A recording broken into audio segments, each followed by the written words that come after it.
कि जो लोग छात्रों को, भोले वाले छात्रों को गुमराह करने का प्रयास करते हैं, तो एक बहुत पुरानी कहावत है कि धरा होती विकराल जब जब मुसीबत का समय आता, किसी रूप में कोई महामानव चला आता। वो महामानव आ चुका है। ऐसे शिक्षक जो अपना रसूख बनाने के लिए छात्रों का इस्तेमाल कर रहे हैं, और अब जब फैजल खान एक तरीके से एक्सपोज ही हो गया, कई सारे आरोप लग रहे हैं, कई सारी बातें हो रही है। अब तो कई लोग कह रहे हैं कि भाई वो जो पढ़ाई करा रहा है, जो वीडियो में उसके सारी चीजें फैक्ट्स है, उसमें भी कई सारी, लेकिन सवाल है कि क्या ऐसे संस्थानों पर सरकार की निगरानी नहीं होनी चाहिए? क्योंकि आप सरकार में हैं, बीजेपी की सरकार है बिहार में, और अपराधी जो कोई भी हो, जिस रसूख की आप बात कर रहे हैं, उस रसूख को मिट्टी में मिला देंगे। ये सम्राट चौधरी जी की सरकार है, और जब निजाम बदलता है तो व्यवस्थाएं भी बदल जाती हैं। और जो इस बात का भ्रम पाल रहे हैं कि मैं बहुत बड़ा रसूखदार हूं, तो मैं आपको बता दूं कि कानून से ऊपर कोई व्यक्ति नहीं है। फैजल खान जो शिक्षा माफिया बनने का जो प्रयास कर रहा है, उसके ऊपर भी सम्राट सरकार का बुलडोजर चलेगा, और जब उसका गर्जन और तर्जन होगा तो उनकी छाती पर निश्चित रूप से वो सांप भी लेटेगा। भी बात हो छात्रों को लेकर के सड़क पर उतर जाना, क्या एक शिक्षक को ये बातें शोभा देती है? और समझिए कि उस दौरान छात्र दुर्घटनाग्रस्त हो जाए, कहीं कोई बात हो जाए, या फिर छात्र, क्योंकि छात्र की उम्र उस तरह की है नहीं, उतनी समझदारी भी नहीं है, पुलिस ने गिरफ्तार कर लिया, कहीं कुछ गोलीबारी की घटना हो गई, क्या ऐसे शिक्षक जवाबदेही लेंगे? नहीं लेंगे। लोग भी भीड़ का नेतृत्व करना चाहते हैं और अपने आप को नेता के तौर पर स्थापित करना चाहते हैं शिक्षा के केंद्र में, तो उन सब लोगों के ऊपर कार्रवाई होगी, और ऐसे शिक्षकों को सम्राट जी की सरकार छोड़ेगी नहीं तब तक जब तक तोड़ेगी नहीं। लेकिन विपक्ष इस पूरे मामले पर हमलावर है। लॉ एंड ऑर्डर को लेकर के कहा जा रहा है कि भाई एक के बाद एक घटनाएं हो रही है, सरकार क्या कर रही है? क्या वाकई सम्राट चौधरी की सरकार इस पूरे मामले को गंभीरता से ले रही है, या फिर एक दो एनकाउंटर हो गया और फिर बात वहीं का वहीं रुक गया? सबसे पहले अपने जो रसूखदार लोग हैं, जिनको वो अपने तरफ से संरक्षण प्राप्त कराते हैं, उनके ऊपर भी एक जबरदस्त कार्रवाई होने वाली है। शिक्षक ने पहले से एक प्लानिंग बना ली कि कैसे हम छात्रों को भ्रमित करेंगे, कैसे हम छात्रों को डाइवर्ट करेंगे। क्या इसके पीछे एक सोची समझी कह सकते हैं कि साजिश है? दर्शकों को भी कि भारतीय जनता पार्टी की सरकार में जो जीरो टॉलरेंस की जो हमने नीति बना रखी है, उसमें चाहे कोई भी कितना भी प्रभावशाली व्यक्तित्व का व्यक्ति क्यों ना हो, उन सब लोगों को सलाखों के पीछे डाला जाएगा। नमस्कार, मैं हूं अमित सिंह और आप देख रहे हैं स्वराज पोस्ट। देखिए, बिहार में कोचिंग संस्थान पर सवाल उठ रहे हैं, और ये सवाल कोई नया नहीं है।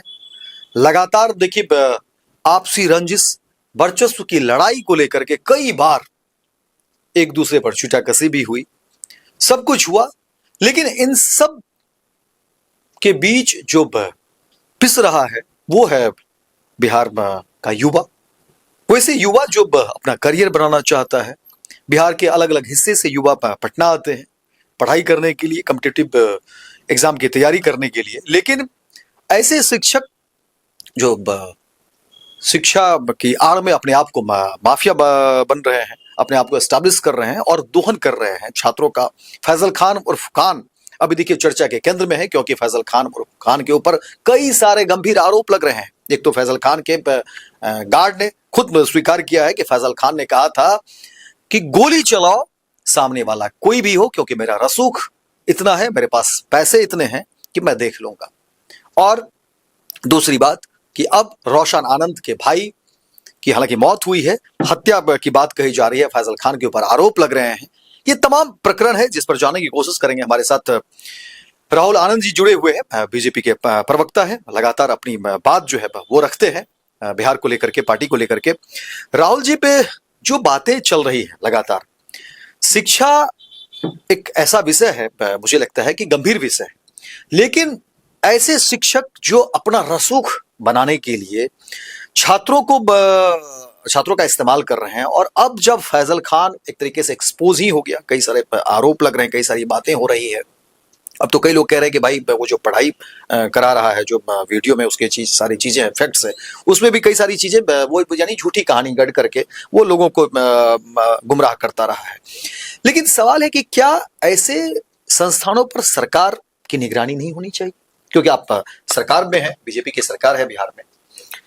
अमित जी, आज जो ये हम चर्चा कर रहे हैं, इस चर्चा का जो केंद्र बिंदु है वो बहुत ही गंभीरता का विषय है। और दूसरी सबसे बड़ी महत्वपूर्ण बात यह है कि बिहार एक ऐसा प्रदेश है जो ज्ञान की धरती मानी जाती थी और मानी जाती है, और बिहार ने अपने ज्ञान के दम पर पूरे देश में एक लोहा मनवाया है। और जो लोग भी, जिसकी आप चर्चा कर रहे हैं, फैजल खान की, उसके ऊपर जो आरोप लगे हैं, निश्चित रूप से जो हमारी बिहार सरकार की जो पुलिस है वो उनके ऊपर कार्रवाई करेगी। और अपराधी जो कोई भी हो, जिस रसूख की आप बात कर रहे हैं, उस रसूख को मिट्टी में मिला देंगे। ये सम्राट चौधरी जी की सरकार है, और जब निजाम बदलता है तो व्यवस्थाएं भी बदल जाती हैं। और जो इस बात का भ्रम पाल रहे हैं कि मैं बहुत बड़ा रसूखदार हूं, तो मैं आपको बता दूं कि कानून से ऊपर कोई व्यक्ति नहीं है। और माननीय सम्राट चौधरी जी ने इस बात को बिल्कुल स्पष्ट किया है कि या तो अपराधी की भी बात वो करते आए हैं कि अपराधी या तो बिहार से अपना पता बदलवा ले, या फिर बिहार से पलायन कर ले, या फिर बिहार में रहना है तो शांत रहें और एक व्यवस्था जो शांति की होती है वो बनाए रखें। फैजल खान जो शिक्षा माफिया बनने का जो प्रयास कर रहा है, उसके ऊपर भी सम्राट सरकार का बुलडोजर चलेगा, और जब उसका गर्जन और तर्जन होगा तो उनकी छाती पर निश्चित रूप से वो सांप भी लेटेगा। एक और बातें हो रही है कि देखिए, जब भी कुछ ऐसा होता है, कोई भी बात हो, छात्रों को लेकर के सड़क पर उतर जाना, क्या एक शिक्षक को ये बातें शोभा देती है? और समझिए कि उस दौरान छात्र दुर्घटनाग्रस्त हो जाए, कहीं कोई बात हो जाए, या फिर छात्र, क्योंकि छात्र की उम्र उस तरह की है नहीं, उतनी समझदारी भी नहीं है, पुलिस ने गिरफ्तार कर लिया, कहीं कुछ गोलीबारी की घटना हो गई, क्या ऐसे शिक्षक जवाबदेही लेंगे? नहीं लेंगे। देखिए, आपने जो प्रश्न किया, ये निश्चित रूप से ये छात्रों के भविष्य के साथ जुड़ा हुआ एक ऐसा सवाल है जो छात्रों को आत्ममंथन के लिए सोचना चाहिए। मैं आपको बता दूं कि जो लोग भी भीड़ का नेतृत्व करना चाहते हैं और अपने आप को नेता के तौर पर स्थापित करना चाहते हैं शिक्षा के केंद्र में, तो उन सब लोगों के ऊपर कार्रवाई होगी। और ऐसे शिक्षकों को सम्राट जी की सरकार छोड़ेगी नहीं, तब तक जब तक तोड़ेगी नहीं। एक और बात जो लगातार हो रही है, हालांकि मुझे लगता है कि कई सारे जो एनकाउंटर हुए तो सम्राट चौधरी ने एक तरीके से जवाब भी दिया, लेकिन विपक्ष इस पूरे मामले पर हमलावर है। लॉ एंड ऑर्डर को लेकर के कहा जा रहा है कि भाई एक के बाद एक घटनाएं हो रही है, सरकार क्या कर रही है? क्या वाकई सम्राट चौधरी की सरकार इस पूरे मामले को गंभीरता से ले रही है, या फिर एक दो एनकाउंटर हो गए और फिर बात वहीं का वहीं रुक गया? अमित जी, किसी भी प्रदेश की जो शासन व्यवस्था होती है वो उस प्रदेश का अनुशासन को निर्धारित करती है। और ये जो सिंगार, जो शासन का जो सिंगार है, उससे तहत बिहार के अंदर एक खुशहाली देखने को मिलती है और शांति व्यवस्था स्थापित होती है। यहाँ मैं आपको एक बात बता देना चाहता हूँ कि जो लोग एनकाउंटर की बातें कर रहे हैं, जो लोग इसके ऊपर चर्चा कर रहे हैं, जो लोग हेडलाइन मैनेजमेंट के लिए जो विपक्ष अपने आप को दिखाने का प्रयास कर रहा है, मैं उन सब लोगों को बता देना चाहता हूं कि ये सारे लोग सबसे पहले अपने जो रसूखदार लोग हैं, जिनको वो अपने तरफ से संरक्षण प्राप्त कराते हैं, उनके ऊपर भी एक जबरदस्त कार्रवाई होने वाली है। दूसरी बात, जो एनकाउंटर का जो सवाल उठ रहा है, तो जब से माननीय सम्राट चौधरी जी ने बिहार प्रदेश का कमान संभाला है, तब से लगातार ऑपरेशन लंगड़ा के तहत उन अपराधियों को एनकाउंटर किया जा रहा है या फिर उनका पिंडदान कराया जा रहा है। और मैं आपके चैनल के माध्यम से इस बात को बिल्कुल स्पष्ट कर देना चाहता हूं कि ये मजबूत सरकार की पुलिस व्यवस्था है। आने वाले समय में मोस्ट की धरती गया जी पे पिंडदान करवाते नजर आएगी आपके परिजनों के माध्यम से। इसलिए बिहार के अंदर प्रशासनिक व्यवस्था का अर्थ समर्पण और त्याग की भावना है, जो हमारे पुलिस प्रशासन लगातार करते आ रहे हैं।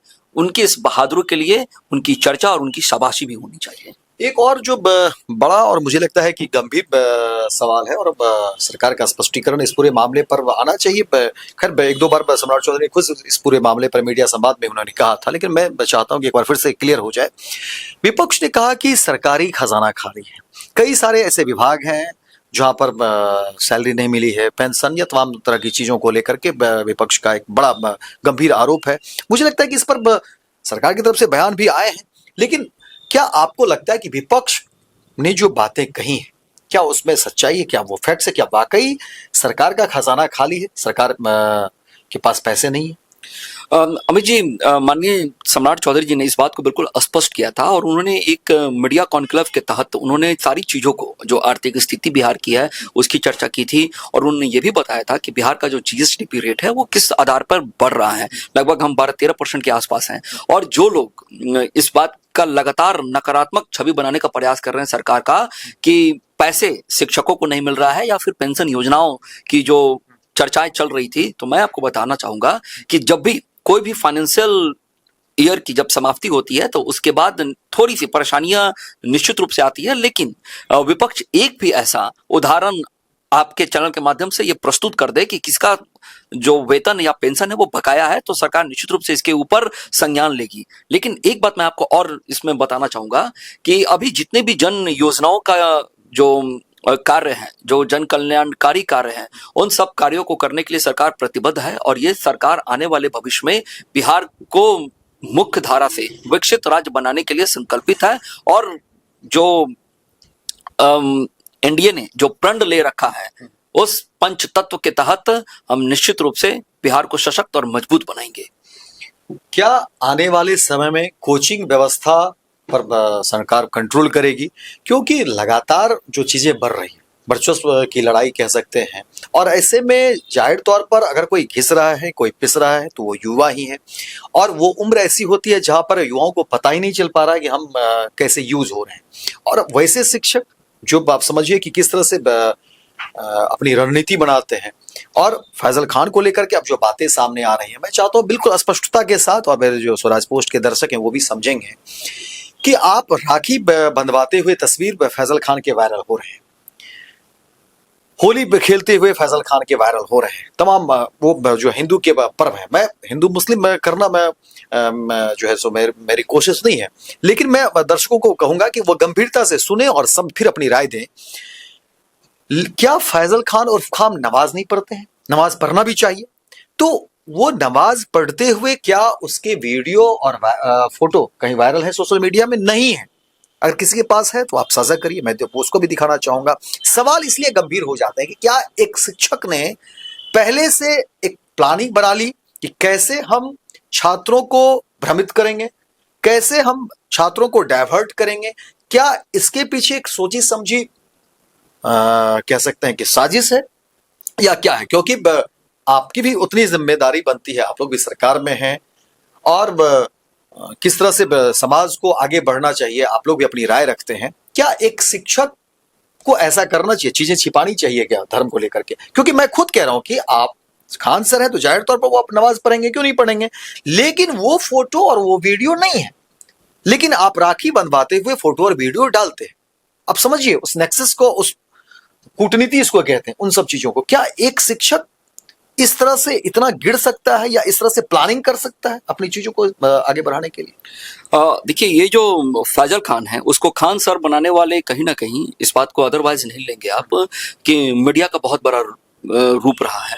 मैं आपको बताना चाहूंगा कि जिस तरह से उसकी पब्लिसिटी की गई थी और उसमें कहीं ना कहीं इस बात को एक एजेंडा के तहत उसने चलाने का प्रयास किया था, जिस तरह का आप सवाल पूछ भी रहे हैं, और ये निश्चित रूप से ये एक बहुत बड़ा सवाल है और इसके ऊपर प्रश्न उठना भी चाहिए कि जो इस्लाम धर्म के साथ ताल्लुकात रखता हो वो अपने आप को हिंदूवादी कैसे बता सकता है। यानी कहने का तात्पर्य बिल्कुल ये है कि ये आने वाले भविष्य में एक प्रोपेगेंडा चलाने की प्रयास में है, जो आज जाकर एक्सपोज हो चुका है। बहाना जो भी हो, आपके चैनल के माध्यम से इस बात के लिए मैं बिल्कुल भरोसा दिला देना चाहता हूं उन छात्रों को भी, आपके तमाम दर्शकों को भी, कि भारतीय जनता पार्टी की सरकार में जो जीरो टॉलरेंस की जो हमने नीति बना रखी है, उसमें चाहे कोई भी कितना भी प्रभावशाली व्यक्तित्व का व्यक्ति क्यों ना हो, उन सब लोगों को सलाखों के पीछे डाला जाएगा। और यही समय है और सही समय है।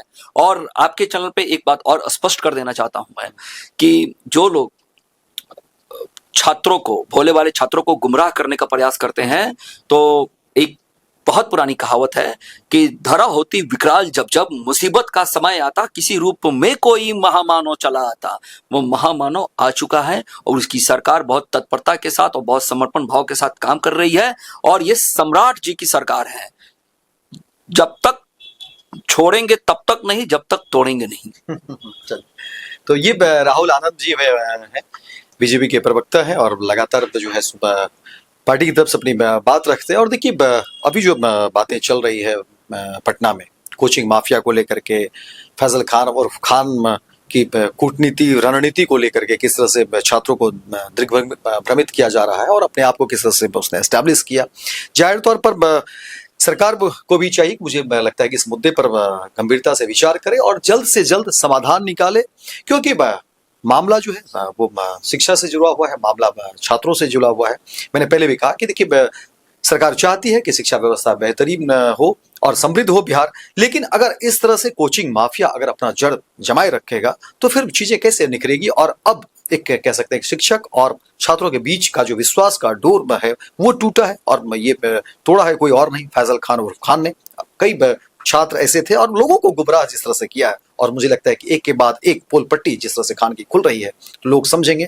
और मैं चाहता हूं कि स्वराज पोस्ट के जितने भी दर्शक हैं वो आप लोग भी इस मुद्दे पर क्या कुछ सोचते और समझते हैं, आप सब अपनी राय और अपनी टिप्पणी जरूर करें और ज्यादा से ज्यादा इस खबर को शेयर करें। बहुत बहुत धन्यवाद, बहुत बहुत धन्यवाद राहुल जी, आपने जिस तरह से अपनी बात रखी। आप तमाम दर्शकों का भी बहुत बहुत धन्यवाद। गोल, जहां 28 वर्षों के सफर में 18,000 से भी अधिक छात्रों ने डॉक्टर एवं इंजीनियर बनकर सफलता की ऊंची उड़ान भरे है, जहां साधारण छात्र भी बिहार एवं झारखंड टॉपर बनकर बड़ा इतिहास बना रहे हैं। दूरदर्शी शिक्षाविद श्री विपिन सिंह के मार्गदर्शन में मेडिकल एवं इंजीनियरिंग के लाखों छात्रों के लिए आशा की किरण के रूप में गोल, द रिजल्ट फैक्ट्री